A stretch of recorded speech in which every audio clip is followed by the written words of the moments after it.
Menteri Koordinator Politik Hukum dan Keamanan Menko Polhukam Republik Indonesia Profesor Dr. Muhammad Mahfud MD menyampaikan, Indonesia saat ini sedang dilanda penyakit yang sangat berbahaya, yaitu korupsi. Dari dulu Pak, bukan saat ini saja, dari saat kemarin.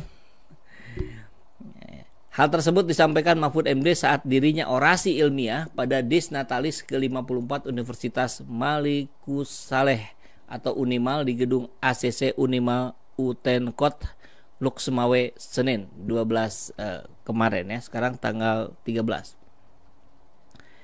Ia mengatakan Unimal didirikan 12 Juni 69 sehingga tepat pada 12 Juni 2023 kini berusia 54 tahun.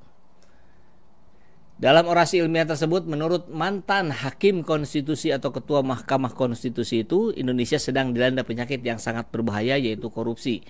Ya itu tadi kan Pak Mahfud sudah menjabat cukup lama sekali. Ya, berarti ada kontribusi dari Pak Mahfud juga. Kenapa korupsi hari ini menggila, kan begitu. Kadang-kala orang mengatakan, kenapa Pak Menko Polhukam selalu bicara di Indonesia banyak korupsi? Kok diam saja? Yang saya katakan ini justru tidak diam. Iya, tapi disampaikan kita tidak menangkap itu secara konsisten gitu kan. Seringkali Pak Mahfud ya tadi berselancar saja pada hot trending isu gitu. Mahfud menambahkan catatan dari KPK, Komisi Pemberantasan Korupsi, menyebutkan bahwa 87% koruptor di Indonesia itu adalah lulusan perguruan tinggi. Ini yang kita persoalkan. Kenapa dikaitkan dengan lulusan perguruan tinggi? Masa karena sekedar Anda sedang berbicara di kampus? Nanti kalau Anda bicara di SMA, barangkali Anda bilangnya bahwa 100% koruptor di Indonesia adalah lulusan SMA. Loh, bagaimana itu? Oke, kita lihat alasan dia menyatakannya. Wah, kalau begitu perguruan tinggi mencetak koruptor. Padahal ini 87% dari koruptor. Lalu berapa jumlah koruptor di Indonesia? Ya, ada 1.200 orang. Nah, ini kurang lengkap Pak Mahfud. Harusnya berapa jumlah koruptor di Indonesia yang sudah tertangkap, yang sudah diketahui, kurang lebih 1.200. Kan gitu, harusnya begitu dong. Kan biasanya yang nggak diketahui justru lebih banyak. Ini biasanya fenomena gunung es. Yang kelihatan itu 1.200. Yang di bawah bisa jadi 2.400, 3.600, bahkan puluhan ribu gitu. Ini potensi gitu yang harus diungkap oleh seorang Mahfud MD, Menko Polhukam. Kalau hanya bicara 1.200 kan saya kira bisa aja banyak orang kemudian menjadi tidak percaya. Masa sih? Itu yang ketahuan kali. Jadi banyak kejahatan, jumlah koruptornya 1.200 dan 87% itu artinya 1.044 orang. Wah, ini dihitung pakai kalkulator. Padahal 1.200 pun bisa jadi bukan angka yang bulat ya. Bisa jadi 1.267 gitu. Berarti kan bukan 1.044 orang. Harus hati-hati juga ini Pak Menko Polhukam. Artinya 1.044 orang koruptor itu adalah sarjana. Mahfud melanjutkan, apakah perguruan tinggi gagal mencetak sarjana yang nasionalis? Tentunya tidak. Karena jumlah lulusan perguruan tinggi sebanyak 17,6 juta lebih. Yang koruptor hanya 1.044 orang, urai dia. Judulnya Pak Mahfud sedang menunjukkan data KPK. 87% koruptor itu sarjana. Tapi di sisi lain itu hanya sedikit. Itu artinya hanya sekian persen lah begitu ya tadi. Hanya 1.044 yang dari sarjana. Nah, persoalannya Pak Mahfud bilang dalam acara yang sama loh ini ya, mengatakan bahwa negeri ini sudah maju, bahwa ilmu pengetahuan teknologinya sudah berkembang, tata kepemerintahannya sudah maju, ekonominya sudah maju. Tapi di kalimat sebelumnya dikatakan koruptor 87% sarjana. Apakah yang akan Pak Mahfud sampaikan? Gak ada masalah. Koruptor yang berjumlah 1.200 orang itu tidak menjadi indikasi bahwa negeri ini rusak.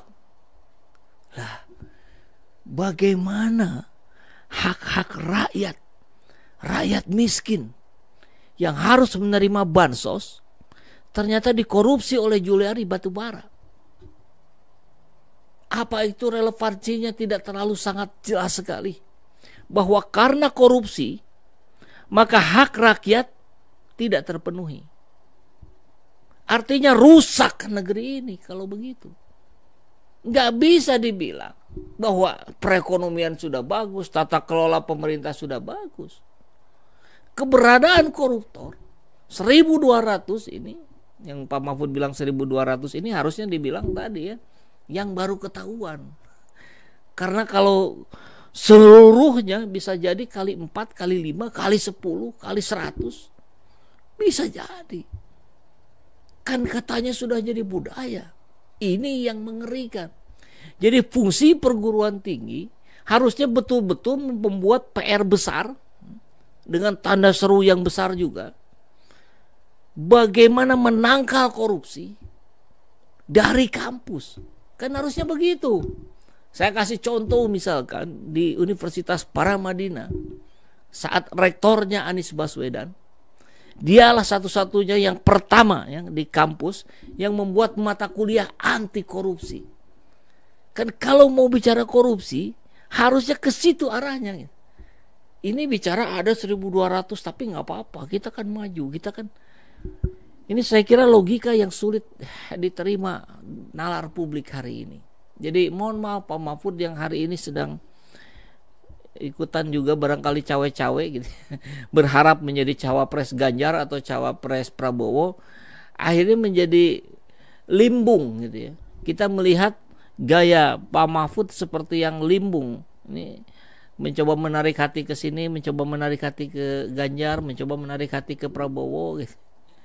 Deg-degan luar biasa barangkali. Ini pandangan saya ya, pandangan rakyat. Jadi sudahlah Pak Mahfud, kalau Anda memang berencana menjadi cawapres, itu terus terang saja, kan nggak ada masalah. Kita lihatlah Erick Thohir ya, udah kemana-mana, ketemu Prabowo, ketemu Ganjar, ketemu Prabowo, ketemu Ganjar. Ya itu pesaing Anda ya, silakan. Tapi buatlah masyarakat kita mampu berpikir dengan nalar-nalar yang meningkatkan kemampuan kita berpikir ya. Kalau begini kan kita jadi bingung. Maksud Pak Mahfud ini ngomong apa sih? Mau memberantas korupsi atau mau mengatakan korupsi tidak masalah? Kan repot sekali ini kalau situasinya begitu. Ya, saya mau tahu ini bagaimana menurut sahabat SJ semua ini. Mungkin batinnya menolak, mau tidak mau dia ikut atasan. Nah itu tadi yang saya bilang tersandera ya Pak Antonius. Barangkali Pak Mahfud ini kita tahu lah ya dedikasinya luar biasa, tapi ketika ada harapan-harapan tertentu ingin jadi cawapres, itu jadi ganjalan gitu.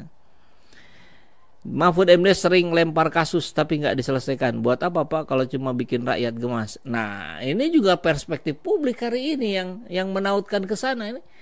Ini kok seperti lempar batu sembunyi tangan gitu. Akhirnya menjadi polemik di masyarakat, Pak Mahfudnya sendiri kemudian nggak muncul lagi, misal gitu kan. Ini kan yang merepotkan. Mahfud tuh apa-apa buat gaduh juga, kerja nggak ada, Menko cuma omdo, asal udah viral baru dia nempong. Nah itu tadi benar ya, sepakat sekali nih Pak Muhtar. Kalau ada yang viral-viral kemudian dia muncul, jadi bukan sekedar no viral no justice, no viral no Mahmud. Jadi sekarang begitu kali ya. Gimana pejabat nggak koruptor? Dari SD saja sampai lulus SMA semua harus bayar, seolah punya ijazah belum tentu dapat pekerjaan. Makanya lulus SD ya udah. Nah ini benar-benar. Saya dapat informasi nih dari saudara saya yang berada di daerah Kabupaten Bandung, ada sebuah pabrik yang cukup besar memproduksi sepatu. Itu katanya kalau mau masuk situ itu harus ngasih uang 25 sampai 30 juta. Ngeri kali. Kalau laki-laki 30 juta, kalau perempuan 25 juta. Ini orang mau kerja ini. Orang kerja itu buat dapat duit. Ini harus ngeluarin duit. Nah ini kan fenomena-fenomena yang begini nih. Tadi ya kalau kita bicara korupsi, kolusi, nepotisme ini bukan 1.200. Bisa jadi 12.000. Bisa jadi 120.000. Bisa jadi 1.200.000. Jadi jangan disepelekan Pak Mahfud. Kalau manusia yang dipegang omongannya, kalau binatang yang dipegang tali kekangnya. Wah, Ismail Lubis, keren. Civil Turbo yang maju kelompok pendukung rezim, tidak buat rakyat. Yasmin Assegaf, Mahfud MD, Moana Ben Burik. Oke. Membuka iya, tapi tidak kebuka. Buat apa buka-bukaan tapi bikin penasaran? Ganti kepala desa, jangan ganti kepala. Oke. Mas Slamet. Iya. Sepakat ya. Cawe-cawe melanggar konstitusi itu yang nggak boleh. Siapa yang terakhir kena efek mubahalah, maka dia yang menanggung akibat yang paling mengerikan. Kita lihat saja. Ini ngeri nih. Oke, ini sebenarnya di sini bisa dibuka nih ya. Oke. Jangan-jangan sepak terjang Pak Mahfud cuma cari panggung, targetnya cawapres. Iya itu tadi, bisa jadi begitu akhirnya ya. Yang masuk politik manusia pun bisa jadi iblis. Jadi Mahfud juga. Nah ini menarik benar ya kalimat Pak Mahfud. Siapapun bukan masuk politik ya, masuk lingkaran itu. Yang dimaksud satu lingkaran setan gitu. Malaikat pun masuk situ jadi iblis. Kan kita jadi bertanya-tanya. Apakah jangan-jangan apa yang Pak Mahfud sampaikan tempo hari itu terjadi pada Pak Mahfud hari ini? Nah, jangan-jangan. Kita hanya berani bertanya saja ya. Kenapa nggak sekalian diteliti 87% sarjana itu dari universitas mana yang paling banyak? Betul Pak Rahman. Saya kira kita sepakat ya. Karena ini kan kalau kita mau menyelesaikan persoalan itu harus diselesaikan sampai ke akar-akarnya. Jangan hanya di permukaan. Kalau akarnya nggak diberesin ya muncul lagi gitu. Setelah beberapa tahun masuk sistem pemerintahan, jadi manusia setengah iblis. Waduh, ngeri.